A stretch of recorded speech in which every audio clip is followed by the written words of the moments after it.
स्थानिक स्वराज्य संस्थांच्या निवडणुका स्वबळावरती लढवण्याची भाजपची चाचपणी। एकनाथ शिंदे महायुतीने एकत्र लढवण्यावरती ठाम असल्याची माहिती।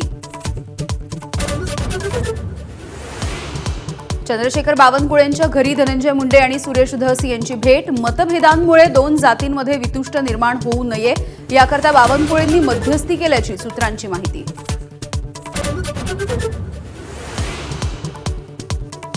धस आणि मुंडे आपल्यासोबत 4.5 तास होते। चंद्रशेखर बावनकुळेंची माहिती। सुरुवातीला खंडन करणाऱ्या सुरेश धस यांच्याकडून अखेर भेटीचा तपशील जाहीर।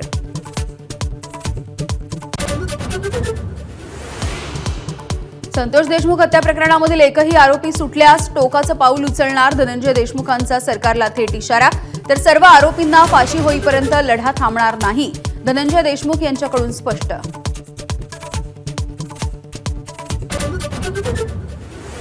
ठाकरेंना धक्का दिल्याच्या नंतर एकनाथ शिंदे आज रत्नागिरीच्या दौऱ्यावर। दुपारी 2:30 वाजता रत्नागिरीमध्ये शिंदेंची आभार सभा। माजी आमदार सुभाष बने, गणपत कदम हाती घेणार धनुष्यबाण। नाशिकमध्ये मनसेचे 20हून अधिक पदाधिकारी आणि कार्यकर्ते भाजप प्रवेश करणार। महानगरपालिका निवडणुकांच्या आधी नाशिकमध्ये मनसेला खिंडार। गेल्या महिन्यातच राज ठाकरेंनी घेतली होती पदाधिकाऱ्यांची भेट।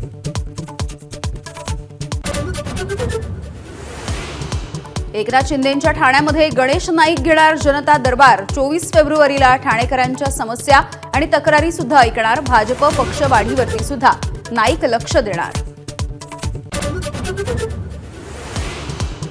मुंबई आर्थिक गुन्हे शाखेकडून न्यू इंडिया बँक अनियमिततेचा तपास सुरू। बँकेच्या प्रतिनिधींचे जबाब नोंदवण्याचं काम सुरू।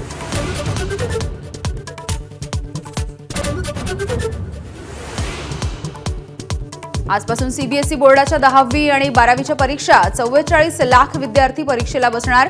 10वीची परीक्षा 18 मार्च पर्यंत तर 12वीची परीक्षा 4 एप्रिल पर्यंत।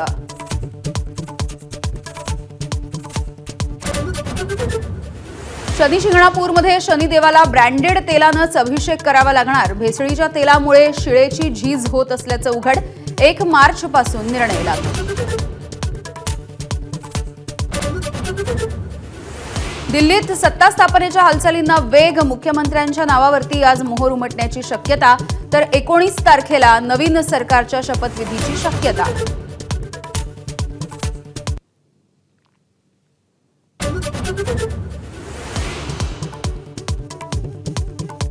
अमेरिका आज आणखी 119 बेकायदेशीर भारतीय स्थलांतरितांना करणार हद्दपार। भारतामधून अवैधपणे अमेरिकेत गेलेल्या स्थलांतरितांना मायदेशी पाठवणारं दुसरं विमान आज अमृतसर विमानतळावरती उतरणार।